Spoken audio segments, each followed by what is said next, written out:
Parents जब किसी school में अपने बच्चे का एडमिशन करवाने के लिए जाते हैं तो वो क्या चीजें देखते हैं, किन चीजों से इंप्रेस होकर उसमें एडमिशन करवाते हैं जो उन्हें नहीं देखनी चाहिए, और क्या चीजें होती हैं जिसको वो इग्नोर कर देते हैं जो कि बहुत ज्यादा इंपॉर्टेंट होती हैं। तो आज की वीडियो में ये दोनों चीजें हम जानेंगे कि एडमिशन के लिए पेरेंट्स को किन डूज एंड डोंट पे अमल करना चाहिए। इसी तरीके से ये वीडियो स्कूल मैनेजमेंट के लिए भी इंपॉर्टेंट हो सकती है कि वो किस तरीके से अपने स्कूल को इंप्रूव कर सकते हैं।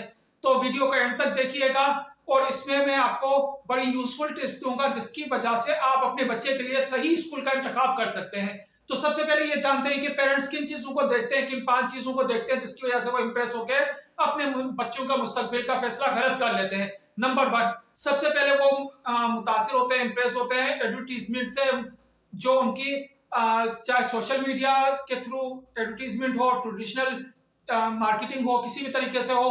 तो ये आपकी सबसे बड़ी मिस्टेक होती है, गलती हो सकती है। क्यों? क्योंकि जो एडवर्टीजमेंट है, जो वीडियो है, जो कोई भी पोस्ट है, वो कौन क्रिएट करता है? सारी बात है वही स्कूल क्रिएट कर रहा है। तो आप बताएं कि अगर कोई भी अपने बिजनेस को रन कर रहा होगा तो कौन अपनी बिजनेस की जो है वो गलत चीजें बताएगा? लफ्ज बिजनेस में यूज कर रहा हूं जो कि मुनासिब नहीं है, लेकिन प्रैक्टिकली अगर हम देखें तो स्कूल भी एक बिजनेस की तरह से लोग चला रहे होते हैं। ज्यादातर लोग, बहुत कम लोग होंगे जो कि किसी अच्छे जज्बे से वो चला रहे होंगे, रन कर रहे होंगे। तो खैर इसमें जो जब वो लोग खुद ही अपनी एडवर्टीजमेंट करेंगे तो जाहिर बात है वो ये चाहेंगे कि हमारे एडमिशन बढ़े। तो उससे आपको बिल्कुल मुतासिर नहीं होना, बल्कि आपको अब खुद ऑब्जर्व करना है। वो किस तरीके से ऑब्जर्व करेंगे वो मैं आगे आपको वीडियो में बताऊंगा। नंबर 2, जो जिस चीज से हम ज्यादा इंप्रेस होते हैं वो होता है कि लोगों की राय क्या है, लोग उसके बारे में क्या कह रहे हैं, हमारे जानने वाले ने क्या कहा, वहां पे एडमिशन पे कितना रश लगा हुआ है, इससे भी आप इंप्रेस नहीं हो। तीसरी चीज हो गई कि कितनी उस स्कूल की फीस हाई है, कितनी ज्यादा फीस है, ताकि हम कैसे भी करके वो फीस पे करेंगे। फिर उसके बाद एनुअल फंड्स के नाम पे, दूसरी चीजों के नाम पे हम किसी भी तरीके से वो रिक्वायरमेंट पूरी करेंगे, लेकिन इतनी रिक्वायरमेंट चाहे आप कैसे भी करके पूरी कर रहे हो, लेकिन उसका नतीजा क्या निकला, क्या बच्चा वाकई ग्रो कर जाएगा या नहीं करेगा। तो अक्सर ऐसा भी होता है कि आप फीस तो मुंह मांग ही दे रहे होते हैं, लेकिन उसके अंदर बच्चे के अंदर ग्रोथ नहीं हो रही होती। क्यों ग्रोथ नहीं हो रही होती? क्योंकि आप वो सही तरीके से ऑब्जर्व नहीं कर पा रहे होते। फीस का ज्यादा होना मयार के बेहतर होने के गारंटी नहीं है, बल्कि ऐसा भी होता है कि स्कूल मालिकान ये समझते हैं कि हम फीस ज्यादा रखें जिससे लोग इंप्रेस होंगे, वो फीस भी पे करेंगे और हमारे स्कूल की स्ट्रेंथ भी बढ़ेगी। तो इससे कभी भी इंप्रेस नहीं हो। और मान लिया कि अगर फीस ज्यादा है और मयार भी बेहतर है, लेकिन उसके साथ आपको ये भी देखना है कि अपनी अफोर्डेबिलिटी को भी देखें। जितनी चादर हो उतने ही पांव फैलाएं।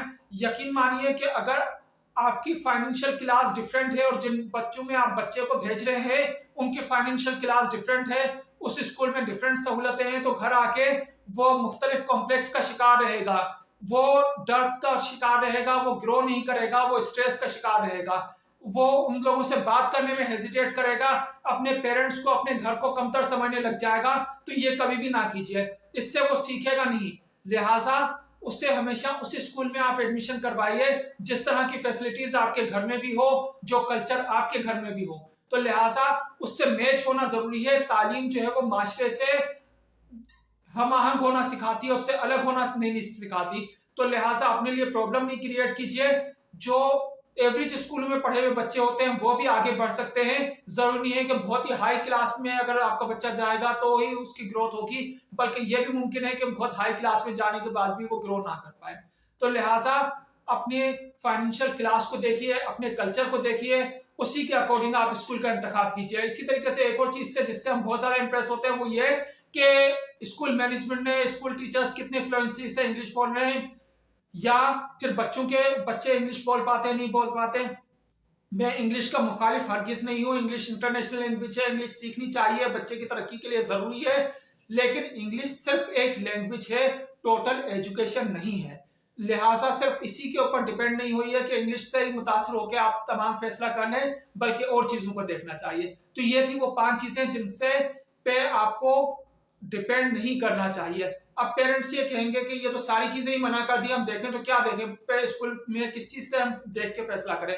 तो वो मैं आपको बताता हूं कि कौन सी मजीद चीजें हो सकती हैं। 7 चीजें हो सकती हैं, 8 पॉइंट्स हो सकते हैं जो कि जिन पे आपको गौर करना चाहिए और जिसके बाद आप सही नतीजे में पहुंच सकते हैं। नंबर 1, सबसे पहले आप चेक कीजिए कि उस स्कूल का एनवायरमेंट कैसा है। एनवायरमेंट से क्या मुराद हो गई? एनवायरमेंट से मुराद ये होती है कि उसके इर्द गिर्द जो भी मटेरियलिस्टिक चीजें हो गई, बिल्डिंग हो गई, फर्नीचर हो गया, वो भी इंपॉर्टेंट हुआ, लेकिन सबसे ज्यादा वहां पे जो ह्यूमन बीइंग है, टीचर्स हैं, स्टूडेंट्स हैं, जो भी लोग उसके इर्द गिर्द हैं, वो किस तरह के हैं, वही मिलके माहौल बनाते हैं, और उसी से बच्चे की सोच भी बनेगी, उसी से उसकी जबान भी बनेगी, उसी से उसके ख्यालात भी बनेंगे। तो उसका आप अंदाजा कैसे लगा सकते हैं? उसका अंदाजा लगाने का एक आसान तरीका यह है कि छुट्टी के टाइम पे आप स्कूल के बाहर खड़े हो जाए खामोशी के साथ, और जितने भी बच्चे निकल रहे हैं उस पर गौर कीजिए कि वो बच्चे निकलते वक्त आपस में किस तरीके से बात कर रहे हैं, कौन से अल्फाजों का इस्तेमाल कर रहे हैं, कहीं कोई बच्चे स्मोकिंग तो नहीं कर रहे, जो बच्चा निकल रहा है उसके ऊपर उसकी बुलिंग कर रहे हो, वहां पे शोर शराबा मचा हो, टीचर्स के ऊपर होटिंग कर रहे हो, कोई पान छालियां खा रहे हो। इस तरह के स्कूल में बच्चे का एडमिशन नहीं करवाइए। आप ये कहेंगे कि छुट्टी के बाद तो बच्चे खुद ही वो यानी कि खुश होंगे, खुश होना और बात है, बदतमीज होना और बात है।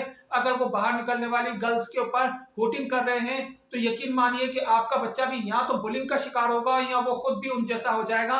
दोनों सूरत में आपके बच्चे का नुकसान है। तो लिहाजा मुख्तलिफ स्कूलों के आप छुट्टी के टाइम पे अगर आप ऑब्जर्व करेंगे तो अलग अलग स्कूल से निकलने वाले बच्चों का यूनिफॉर्म भी डिफरेंट होगा। यूनिफॉर्म से मेरी मुराद ये कि उनकी जो सफाई होगी वो भी डिफरेंट होगी, बच्चों का जो लुक होगा वो भी डिफरेंट होगा, जो उनकी अल्फाज और जबान होगी वो भी मुख्तलिफ होगी। चाहे वो खुशी का इजहार कर रहे हो, लेकिन तहजीब और तमद्दुन उसमें डिफरेंस आपको नजर आ रहा होगा। उसके जो यानी कि यूं समझ लीजिए कि एक इंसान के बारे में जैसे हम देख के राय कायम करते हैं कि वो इंसान किस तरह का है, तो यही आपको उस स्कूल से बाहर निकलते वक्त अंदाजा होगा। ये वो पॉइंट है जो आपको कोई भी नहीं बताएगा और ना आप उसका अंदाजा लगा सकते हैं। फिर उसके बाद जब टीचर्स बाहर निकलते हैं तो वो किस तरीके से, किस तरह से निकल रहे हैं, क्या आपस में बातचीत कर रहे हैं, किस तरीके से उनकी बॉडी लैंग्वेज से आपको अंदाजा हो जाएगा। ये वो पॉइंट है जो कि समझ लें कि आपका बहुत ही इंपॉर्टेंट पॉइंट हो जाएगा, जिससे आप स्कूल के बारे में राय सही तौर पे कायम कर सकेंगे। नंबर 2 क्या हो जाएगा कि टीचर्स की क्वालिफिकेशन, उनका एक्सपीरियंस, उनके बातचीत, उनकी सब्जेक्ट कमांड, इसको पे गौर कीजिए। कहीं ऐसा तो नहीं कि स्कूल ने सिर्फ कम एज के अनएक्सपीरियंस टीचर रखे हुए हैं अपनी सैलरीज बचाने के लिए, तो इस पे गौर कीजिए।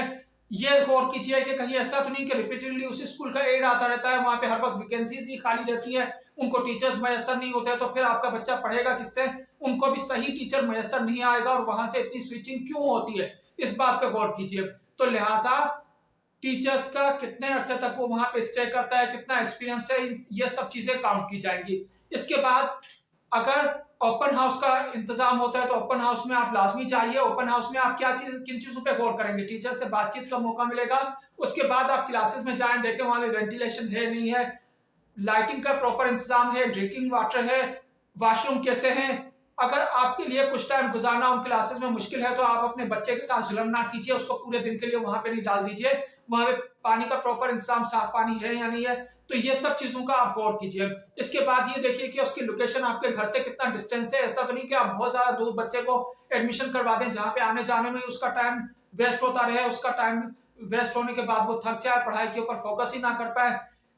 तो इसके बाद ये भी गौर कीजिए कि वो स्कूल किस बोर्ड के साथ एफिलिएटेड है, फेडरल बोर्ड है या जिस शहर में आप रह रहे हैं उसका बोर्ड है, या ओ लेवल है, या जो बोर्ड आप मुनासिब समझते हैं। अगर आपका की ऐसी नेचर ऑफ जॉब ऐसी है जिसमें दूसरे शहर में ट्रांसफर हो सकता है तो फेडरल बोर्ड से एफिलिएटेड स्कूल में एडमिशन करवाना चाहिए। इसके अलावा आपको यह भी गौर करना चाहिए कि स्कूल का डिसिप्लिन कैसा है। डिसिप्लिन का अंदाजा कैसे होगा? जब आप स्कूल में एंटर हो, चाहे ऑफिस में ही जाएं, तो इर्द गिर्द का शोर शराबा है, खामोशी है, टीचर्स कैसे बात कर रहे हैं, ये सब चीजें आप अगर ऑब्जर्वेशन की आप में सलाहियत है तो आप एक नजर में इसको जांच लेंगे और इसके बाद आप फैसला करेंगे। इसके बाद यह भी देखिए कि बच्चे, अगर आपका बच्चा ऑलरेडी किसी स्कूल में पढ़ रहा है, उसका अंदाजा लगाना चाहें तो ये देखें कि बच्चा कितना एंजॉय कर रहा है। आप ये कहेंगे कि बच्चों को पढ़ने के लिए भेजते हैं एंजॉय करने के लिए, तो नहीं, आप गलत कह रहे हैं। क्यों? क्योंकि अगर बच्चा अच्छे तरीके से पढ़ भी रहा होगा तो पढ़ने में ही सबसे ज्यादा एंजॉयमेंट होती है। जब वो खुश होगा तो घर पे आके पढ़ाई की बातें भी करेगा, ये भी बताएगा कि आज सर ने या मिस ने ये चीज बताई और ये चीज इस तरीके से हमको बहुत आसानी से समझ में आ गई। वो चीजें वो शेयर करेगा, उसमें भी उसको खुशी मैसर आएगी। तो इससे भी अंदाजा होगा कि बच्चा ग्रो कर रहा है या फिर वो दूसरे बच्चों की या लड़ाई झगड़े की बातें कर रहा है। तो ये अपने बच्चे के साथ बैठिए, इससे भी आपको सही अंदाजा होगा। इसके बाद जब आप एडमिशन इंचार्ज के पास जाएं या जो भी उनका रिप्रेजेंटेटिव हो, या अगर प्रिंसिपल के साथ मीटिंग हो तो उसके साथ उससे जो है ये आप 3 क्वेश्चन या 4 क्वेश्चन पूछिए, जिसके बाद आपको स्कूल के बारे में सही अंदाजा हो जाएगा, और अगर वो गलत भी बता रहा है तो भी आपको अंदाजा हो जाएगा। सबसे पहले पूछिए कि स्कूल का एसटीआर क्या है। STR student teacher ratio. Student teacher ratio मकसद एक टीचर कितने बच्चों को पढ़ाता है। अगर प्री प्राइमरी की क्लास है तो उसका एसटीआर क्या होना चाहिए, एक टीचर जो है वो 15 से 20 बच्चों के लिए होना चाहिए। अगर प्री प्राइमरी प्राइमरी और सेकेंडरी क्लासेस है तो एक टीचर जो है वो 30 to 40 की क्लास होनी चाहिए। लेकिन अगर 40 से ज्यादा है तो यूं समझ लीजिए कि फिर टीचर जो है वो प्रॉपर उस पर तवज्जो नहीं दे सकेगा, आपका बच्चा भी इग्नोर होगा, निग्लेक्ट होगा, और वो सही तौर पे नहीं पढ़ पाएगा।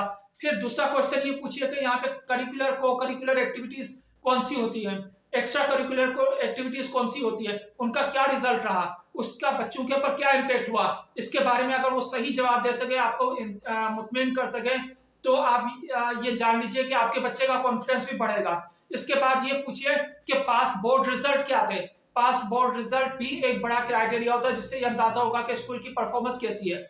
उनसे ये पूछिए कि आपके स्कूल में बुलिंग को रोकने के लिए क्या है, एंटी बुलिंग स्क्वाड है या नहीं है। अगर कोई बच्चा बुलिंग का शिकार हो रहा है, कोई दूसरे लड़के उसको परेशान कर रहे हैं, उसके ऊपर हुटिंग कर रहे हैं, उसको तंग कर रहे हैं, तो उसके लिए आप क्या करते हैं, या उसके लिए आपके पास क्या मैकेनिज्म है। अगर वो प्रॉपर जवाब दे पाए तो यकीन मान फिर आप समझ लीजिए क्या ये स्कूल आपके बच्चे के लिए मुनासिब है। लेकिन अगर वो जवाब नहीं दे पाए तो फिर आप उसमें मजीद सोचिए। तो ये तमाम क्राइटेरिया थे जिन पे आप अमल करके यकीन मानिए कि अपने बच्चे के लिए बेहतरीन स्कूल का इंतखाब कर सकते हैं। तो ये थी हमारी आज की वीडियो। उम्मीद है आपको पसंद आई होगी। ये वीडियो इस वक्त मैंने इसलिए बनाई क्योंकि न्यू सेशन स्टार्ट होने वाला है। उम्मीद है आपको पसंद आई होगी।